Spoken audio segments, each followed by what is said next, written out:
Hello, everybody. It is Jenny Olsen-Payton. And Dia Kappelman. We are back with season 3. I think we're season 3, are we? We're either season 3 or season 4 of that kind of podcast. The level of confidence we both had for that answer. Okay, season 1 was in the... Crimes and Closings. Yeah. Closings and Crimes. Season 2 was over in that office. Season 3 was at Crown City. Crown City. We're in season 4. Damn. Do we need to record both just in case? We're just gonna roll with it. They're used to me being wrong. I mean, what are you talking about? Well, actually.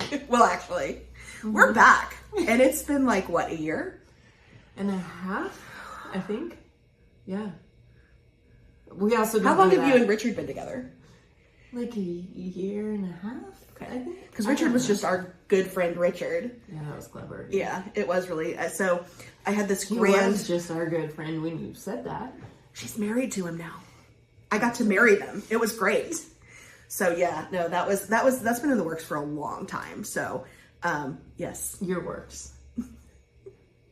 Whoa, my secret plan. And it's worked. Truly. You're welcome, Richard. Love you.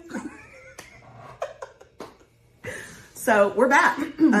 We decided that it was time we were done with our mental health vacation because truthfully our mental health didn't get any better. So why not just add? We just might as well go ahead and just go back to entertaining the 3 people that watch the show and our moms. Our moms. We did inherit a new mom, Kathleen, Richard's mom, who it will probably watch as well. Probably. Yeah. Hopefully. Yeah. Yeah. Maybe Richard's sister and sister-in-law. We might get a couple viewers. We might actually graduate from a SUV to like a conversion van. Yes, okay. For our live studio. For our live studio audience is going to be in a conversion van. So, yeah, we decided to come back and we're excited about it. A lot has changed, but everything's still the same. That's a very accurate description. Yeah. So life is good. Life is crazy. She got married. I work entirely too much. She works entirely too much. And we like true crime and murder mysteries and the supernatural. No, we don't. You do. I do like the supernatural. So it's pretty awesome. Universal we in there. We. I guarantee you. Yes. There's a viewer out there that likes the supernatural, I'm sure. I think it's Kira. Okay. We only get one. So we don't have to do it as much because we just don't have the viewership for it. Sure. We know who'll win this one. Since we don't discuss our files beforehand, exactly. So you can just hit me with whatever. And I got nothing. Like there's nothing that I can come at you with and be like, haha. Nothing bothers me. Except fish heads. Fish heads bother me. Dogs dying. But I wouldn't do that. Yeah, you wouldn't do that one. No, and we don't really cover that. That's why we're that kind of podcast. Mm-hmm. We don't need to give... But humans are okay. Yes, but we're at least going to say their names. Yes. And give them the respect that they earn. Yes, that's very true. That's very true. So, I am going to share... This is probably... There was a lot. There was like a lot in the time period that I started becoming super interested in true crime. And so there was a lot to choose from. But this is one of the cases that I really got into, and I became a really big Anne Rule fan. And so she... Blink, blink. It's blink. Anne Rule? Oh my goodness. What am I missing? One of the greatest true crime writers ever. I don't really read true crime, though. Okay. I have a hard time with it in print form because it'll... Yeah. I can visualize it, and that's a lot different than hearing it. I don't visualize it. Okay. Same way. So Anne Rule worked at she's a true crime writer. She worked at a suicide hotline with Ted Bundy. So she wrote The Stranger Beside Me, which is the story about Ted Bundy. She also did, and especially the late 80s, 90s, did quite a few. She did Bitter Harvest, which was the doctor, Deborah Green in Prairie Village that set her house on fire and killed her kids, which I thought about doing. I probably will eventually do. And she did Small Sacrifices, which is Diane Downs. Okay. Okay. You remember Diane Downs? No. Okay. Anytime you see a video of an interview that is one of the most disturbing interviews ever, it's probably a Diane Downs. Really? Okay. Do you know who Janelle Evans is? No. From Teen Mom? No. Okay. They look a lot alike. Okay. Like scarily alike. If you look at their faces, it's frightening. But she did these crazy ass interviews where she was talking, she's like certified narcissist. Diane Downs. Okay. Yeah, not Janelle Evans. I mean, she's a hot mess, but she's at least a fun hot mess. But she would do these interviews, and I have some quotes from that I'll read later on. But like in her first interview, she ended up saying I like 15 times. I mean, like a ton of times. Mm-hmm. And it was the most insane thing because one of her kids had died and two of her other kids were shot. So she made it all about her. So watching some of the interviews, and I'll post some of them on our Facebook page, they're fucked up. I mean, she's just, it's disturbing. So Elizabeth Diane Downs was born in, I didn't write that down, so we're just going to keep going. She was born. And she was that's born. The point. Yep. With a very soap opera name, Diane Downs. Yes. Well, she was born Diane Fredrickson, and she was born in Phoenix, Arizona, to Wesley and Willadine Fredrickson. There you go. She was born in Phoenix. Yes, but I don't know what date. I don't know the date. Right? Okay. So she was born in Phoenix. Okay. So they presented as like a super normal but very conservative family. That's where it all starts. It all starts. She actually she said that she was molested by her father, but then has come back and since said that she was not molested by her father. So there was a lot of weirdness, but they were super, super strict. And so they sent her to high school where she met what soon became her husband. And then after high school, she decided to go to Pacific Coast Baptist Bible College in Orange, California. She actually got kicked out of there for being too promiscuous. So she came back. She married Steve Downs. Pretty quickly after she got pregnant with her first child. You look like you have a question. Well, it's not at all related to the story. I'm just curious because when they say too promiscuous, now was she promiscuous or was she our terms, or was it like I thought you were gonna say like us? No, not like us. Not like us. Or did she once say the word boob? And yeah. Like, yep. Penis. Out of here. Yeah.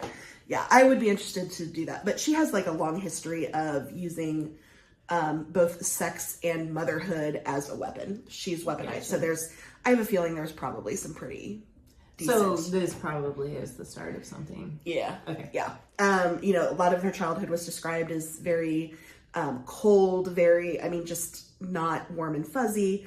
She just was and you see her present that. She's just, at one point, I think they call her like the steel woman because she's just very cold and calculated. It's very, very interesting. So she married Steve Downs. They ended up getting pregnant very quickly with their first daughter, who was named Christy Ann. 2 years later, they got pregnant again with Cheryl. And then in 1980, Danny was born. There was a baby between Christine and Danny that she ended up having an abortion. She aborted. She was describing it as, Christy was colicky. They were fighting all the time. So she decided that she was going to go ahead and end that pregnancy. She later became actually very anti-abortion when she was on a college campus and saw a protest and learned some information. So she's very, very, in one of the interviews, she's very, very graphic about her description of the abortion. So by the time Danny was born, very quickly after Danny was born, they ended up deciding to separate. It turns out that Steve actually had a vasectomy before the abortion. And he never went back and got it checked. And so she claims that the aborted child was Steve's. There's still some question. There's also some question. He went back in and got it taken care of. She ended up getting pregnant with Danny. There's some pretty big question about whether or not Danny is actually Steve's. Did they ever get that resolved? They never got that resolved, to my knowledge. There's a lot of, it's kind of funny. There's a lot of like, one site would say something and another site would say something else. So there is some question in the different sites. So Mark Sager is who they thought was the father to Danny. So what happened is that on May 19th, 1983, this blood spattered, and I think it was it was like a Nissan, pulled into the hospital, and Diane gets out. She's shot in the left arm. There is a child they figured was dead on arrival. Danny had been shot in the back, and Christy had been, I think she was shot in the chest and the throat. So they got everything taken care of, and immediately the hospital staff realized that she was just acting inappropriate. I mean, like, she was, and you see these interviews, and she's laughing and she's giggling, and it's just not okay. And so she makes the argument, of course, that, you know, how do you know how you act? So her story is she actually was leaving a friend's house, and she really enjoys taking scenic routes with her kids. So she was driving down this deserted road. It was about 10 o'clock at night. Does any mother love that with 3 kids? Who she claimed were asleep. So she's in this abandoned road. She said this bushy-haired stranger came running out of the bushes and flagged her down. She said on a remote road. Okay. She opened the door and had a conversation with him. He said, "Give me the keys." And she said she flipped off to him like, "Why would I do something stupid like that?" Or, you know, like that. So then she said that he took a .22 and shot her children. Okay. And then she pretended to throw the keys, and he went off after the keys, and she sped off. Unfortunately, he sped off, as an eyewitness saw, was 5 to 7 miles an hour. What? Yes. So somebody saw all this? Somebody saw her driving to the hospital. So didn't see, by the time she got there, she was taking her sweet ass time to the hospital. She's claiming that during this time, she's kind of freaking out about the fact that obviously her children have been shot, but she was telling Christy to roll over so that she was choking on the blood. She was shot in the chest and the throat, and so she didn't realize that the blood was actually coming out of her mouth, which made it worse. So by the time Christy got there, she had suffered a stroke. Danny was paralyzed. Cheryl was dead. Okay? So, kind of going to some backstory, Steve has actually now come back and said that Diane was never really a great mom. And in fact, Cheryl was almost kind of targeted as one that she didn't like as much. Steve was talking about when Cheryl was bouncing on the bed one time, he told her to, sit down and think about what she was doing. And so she goes, "Is there a gun here?" And he goes, "No, why?" And she goes, "Well, Mommy says I'm bad. I'm going to kill myself." And so there was, there was just a lot of just kind of not good things going on in the household. Yeah. So it turns out that she actually worked at the post office, and she met and fell in love with a man that his last name was Knickerbocker, and she called him Nick. So she fell in love with this married man. He did not want children. So. And she had 3. She had 3. So he was very, very adamant about the fact that he did not want children. He was also very adamant about the fact that he didn't want to leave his wife, but, details. I mean, so basically he doesn't want to leave his wife or have kids, right. And she fits perfectly into that. Yep. Yeah. So, everything kind of culminated. They worked at the post office together. Everything kind of culminated one day where she was like, "So do you love me or do you love your wife more?" And he responded, "Well, my wife." She ended up following him home at a high speed and pounded on the door all night. When she finally left in the early morning hours, she just then started calling him nonstop. The next morning, she showed back up at the house and attacked his wife, like, verbally, and was basically saying, "Hey, this is what I'm going to do to your husband. This is what I'm going to do to you, da-da-da-da-da." Wow. So that kind of he decided he was going to cut it off with her, and she ended up moving she moved back to Oregon with her family. Okay. So the kids got shot in Oregon. She was living down in Phoenix for a time, but she moved back to be with her family and the kids in Oregon. So there's all these diaries, all these letters where she's like never coming out and saying that she was going to kill the kids, but there was some intimation that she would kill his wife. There was some intimation about things like, if I didn't have the children, would you be with me? That type of thing. So. There's so many other men. There's so many other men. And if you listen to her interviews, she hates men. She is like, you would have to watch the videos. And she's like, yeah, there's men everywhere. There's, anytime anytime I can just find a different man, and I've never loved a man, and why would I be obsessed with this man because there's, they're a dime a dozen, that type of thing. Men are abusive, and I thought my husband was different, and he just turned out to be like every other man and like my dad. But her journals were showing differently. Yes. Yes. So the detectives, when they interviewed Nick, K-N-I-C-K, Knick, they found him to be really open and honest, and they actually kind of liked him, and he was very forthcoming about everything that was going on. And he actually reconciled with his wife. They tried to get everything back together, and he wanted nothing else to do with Diane. Okay. Too little, too late. Knick. Yeah. Well, they stayed together, it sounds like. Yeah. So forensics didn't match up her story at all. I mean, it was very strange. Everybody, show me your shocked face. I know. They said that the kids had been shot in the car, or she said the kids had been shot in the car. There was actually there was no blood splatter in the car. There was actually blood splatter on the outside of the car. So it looks like she took the kids out of the car and shot them. No. And put them back in the car. So she claims that when they picked up the children and pulled them out of the car, the blood, because everybody was bleeding so much. Oh. So they brought her in, and Christy was in a coma, and ended up having multiple strokes. And so both her verbal and, that was all, messed up. Yeah. So, but every time Diane came into the room, her machines would go off the charts.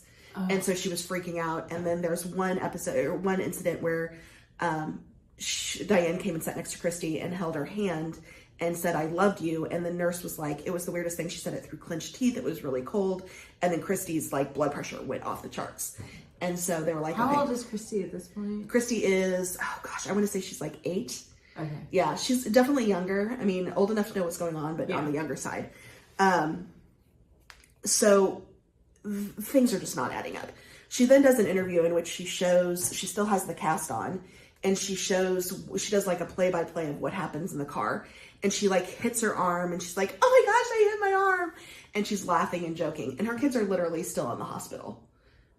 I mean, it's the strangest thing. Can you imagine being 8 years old, going through that trauma to begin with, and your mother shooting you, but then she's the one coming into the hospital room and you can't say anything? Yep.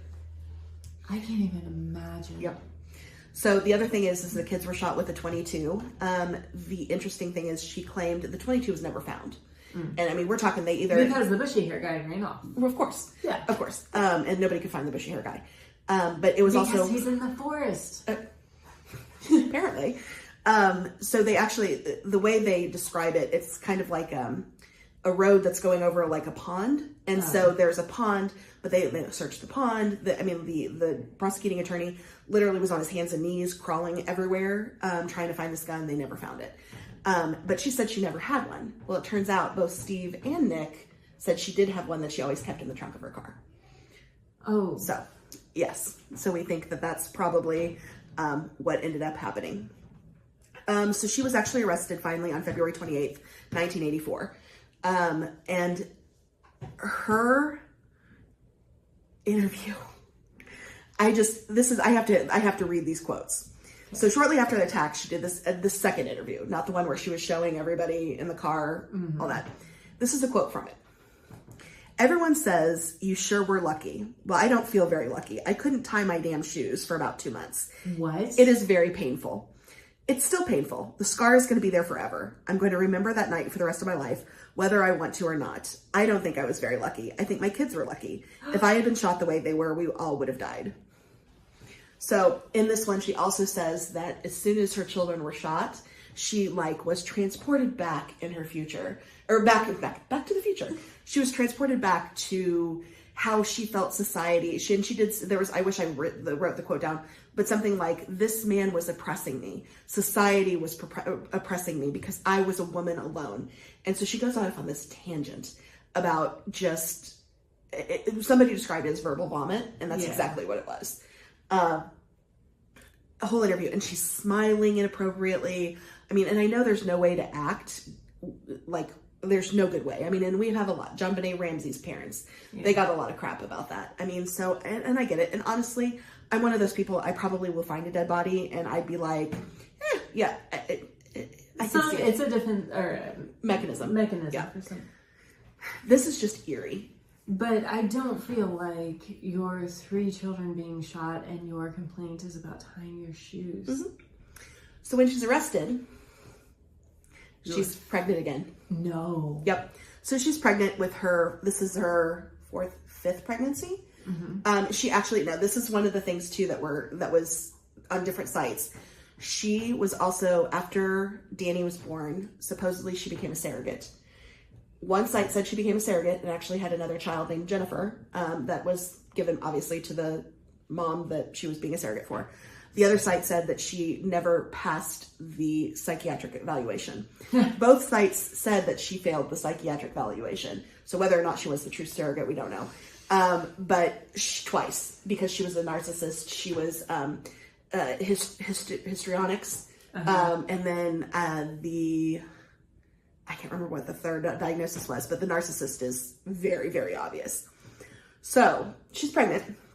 This is what she says in her famous Oprah interview about her pregnancy. I got pregnant because I missed Christy and I missed Danny and I missed Cheryl so much. She said, I'm never going to see Cheryl on earth again. And you can't replace children, but you can replace the effect they give you.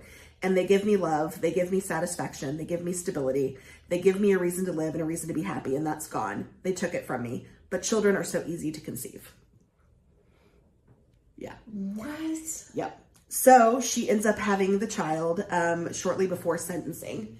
And the state comes in, Oregon comes in and takes them and adopts the child out. So thankfully that child, and that she's actually done an Oprah interview and a bunch of different interviews she said when she was about 8 years old, she started asking, she always knew she was adopted, but started asking who her biological mom was. Oh, no. And I can't even imagine. I mean, like, if you watch these interviews, this woman is just crazy. Crazy is not the appropriate word. She's very unstable.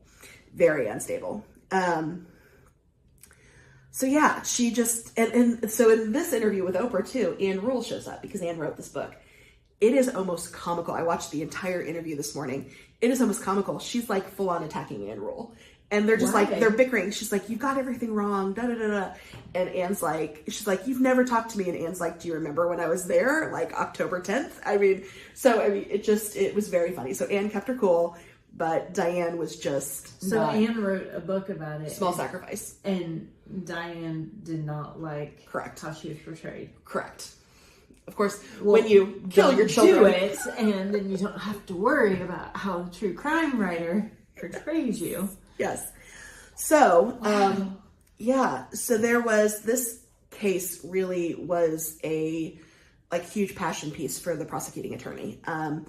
And he ended up adopting Danny and Christy after they got out of the hospital, which is very interesting because Steve was still alive and well. Really? But they say there's a lot of, again, back and forth about what's going on there. But I guess he was so emotionally distraught with everything that happened that he ended up deciding that he couldn't raise the children. So Danny is, he was in a wheelchair. Some say that he's using a walker, but the kids are doing very well now, apparently. So she's still in prison. She actually was, life sentence plus 65 years, I believe. She is not enough. She's been, and every time she goes up for parole, she is denied parole. She still contends that she is completely innocent, even though, and her story kept changing too, on top of everything else, which is why the reason they arrested her. And at one point towards the end, she was saying that there was 2 men, and then it was somebody that knew her name and knew about a tattoo she had. And so when they questioned that, she's like, I forgot. So you get hijacked on a remote road in Oregon. At a point when nobody knows you're going to be there. That's not your habit. Yep. To drive that road at a normal time, she just wanted to go on a long trip. Yep. She just wanted to take the scenic route. And 2 guys happened to be there, and one of them happened to know she had a tattoo. Yep. And happened to bring it up in the conversation, like, what, get out of the car or I'm going to shoot you in your tattoo? Apparently. Yeah. It's definitely. How does that come up in a conversation? I don't know. How does any of it come up? I have a sleeve, and I feel like if I was getting carjacked, that the guy probably would not take time to mention a full sleeve. You never know. If I was carjacking you, I'd be like, nice panda. I'd be like, cool, thank you. Wait. Back to business. Let's get this squared away. The far-fetchedness of it all. I know. So in all of these interviews and during court, she's pregnant, and fairly large and pregnant, wearing these, those very cute outfits that pregnant women in the 80s, those like little Peter Pan color shirts. Yes. So a lot of her court. I think Princess Diana. Yes. Women. Well, she was, what did they call her? Princess Di, D-I-E, instead of Princess. Oh. So she's very, she has really scary face, I think. Really? But a lot of people said she looked like the woman next door. She was just super sweet and just looked very ethereal. Mm-hmm. Maybe it's because I know the story. I don't think she looks that way at all. I think she looks incredibly scary, and cold and calculated. But, so that was very hard. One of the other things I saw in one of the interviews, and I could not find anything about it as well, they said that when she was getting carjacked, Hungry Like a Wolf was being played on the radio. And during the trial, it is a classic. During the trial, she's big and pregnant, obviously.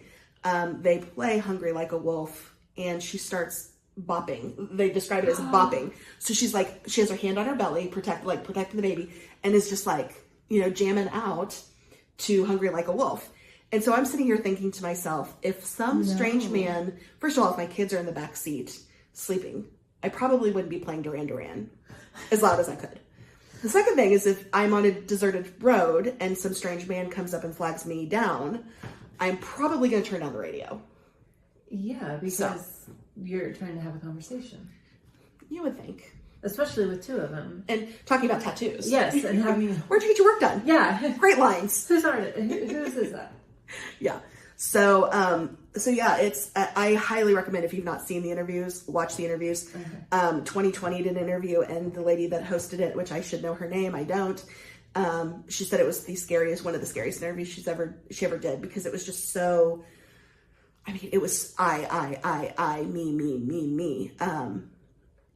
And there's something that's just not connecting there. And it is weird. Also, and I forgot to mention this. So a couple years into her incarceration, mm-hmm. she actually broke out.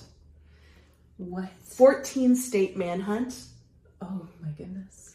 They found her a couple miles from the prison, shacked up with a inmate's husband. Well, the trend continues. Yep.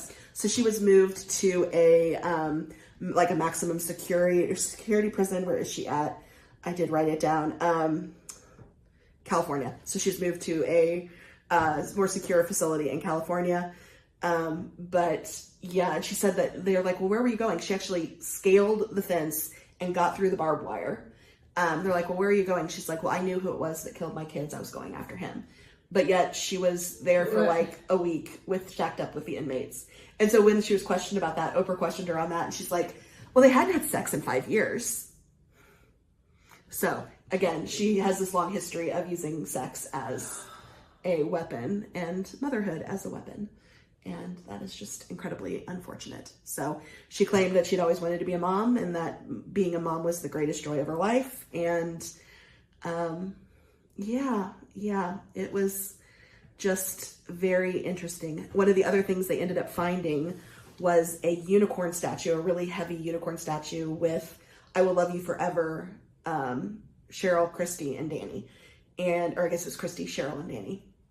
And it was the date that was 6 days earlier from when they got shot. She had a trip planned to the beach, and they think that she originally was planning on shooting them at the beach at that point, and that was actually a memorial statue for the kids. So there's a lot of things that don't add up. Oh my goodness. There are different groups that are claiming that she is completely innocent and that she wouldn't do that. I would encourage anybody to watch the interviews and make their own decision, because those interviews are really hard to watch, especially as a mom. Especially as a mom. So I can't imagine calling your children lucky. Yeah. while you are not, because you can't tie your shoe. You can't tie your shoe. I don't understand that level of comparison. No, and actually, it was, so when Christy finally was able to, and that was the final damning piece. Christy went through months of physical and mental therapy, and when she took the stand, the prosecuting attorney asked her one question: "Who shot you?" And she said, "My mom did." And so that was really what the jurors needed. If the weirdness of Diane was not enough, Christy saying that her mom was the one that shot her was the kind of final nail in the coffin. But I think it is kind of fun that the prosecuting attorney ended up adopting both kids, and because it really the entire case consumed him, and he wanted to give them the best life possible. And my understanding is that everybody seems to agree that they seem to be doing well now, as well as can be done. So yeah, that's the story of Elizabeth Diane Downs, who dropped her first name and went by Diane Downs. I'm gonna have to. You've given me some homework. Yep. Yeah, we might have to turn off the camera and watch because it's creepy. And she even has like the Princess Di haircut at one point. It's a hard one to watch. And then it's even harder to realize that she, killed the kids for potentially a relationship with a married man. So who wanted to stay with his wife. Who at that point, because that happened in Oregon, so she'd already moved back, so he'd already been like... So that happened in Phoenix, and then, so she, because of that incident where she was banging on the door and all of that, she decided... And he said no. Yep. She moved away, but still thought, this is what I need to do. She claims that there were letters and phone calls in which he was constantly back and forth. She's like, every week it was something different. This week he said he was going to move here. The next week he's like, no, I don't want you. I mean, so she's very like... I don't know if it's mental. I don't know if it was, something that she was just like imagining. They said that they found a diary that was actually letters that she wrote to him. So her diary format was, "Dear Nick," just very interesting things. So instead of writing her diary, normal diary, she wrote to him to include him. Okay. Yeah. So yes, check out Diane Downs' videos, and like I said, just all sorts of. And if you ever do commit a murder, you might want to just watch them to know how not to act, because no, don't say that. We don't want to help the people out. Okay, yeah, don't do it. Yeah, just don't do it. But if you are gonna do it, you should definitely do it how she did it. No. Change your story. That's it. Yeah, that's it. We do not. If you're gonna do it, we like how she. We're gonna put the disclaimer here on That Kind of Podcast. We do not condone murder in any way, shape, or form.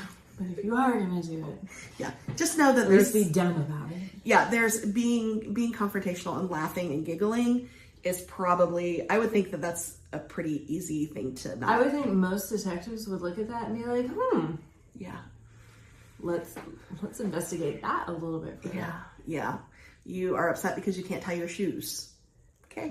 No, I can relate. Do you know that there are, I mean, I gotta give it to detectives and all of that, because they have to listen to that stuff, but still keep that rapport going and be like, oh man, yeah, don't make me you're lucky kids.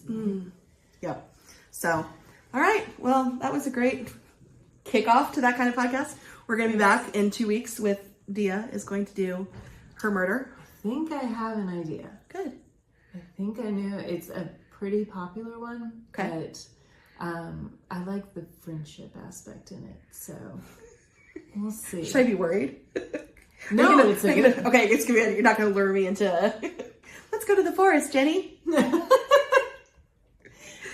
Slender Man. Oh, jeez, no.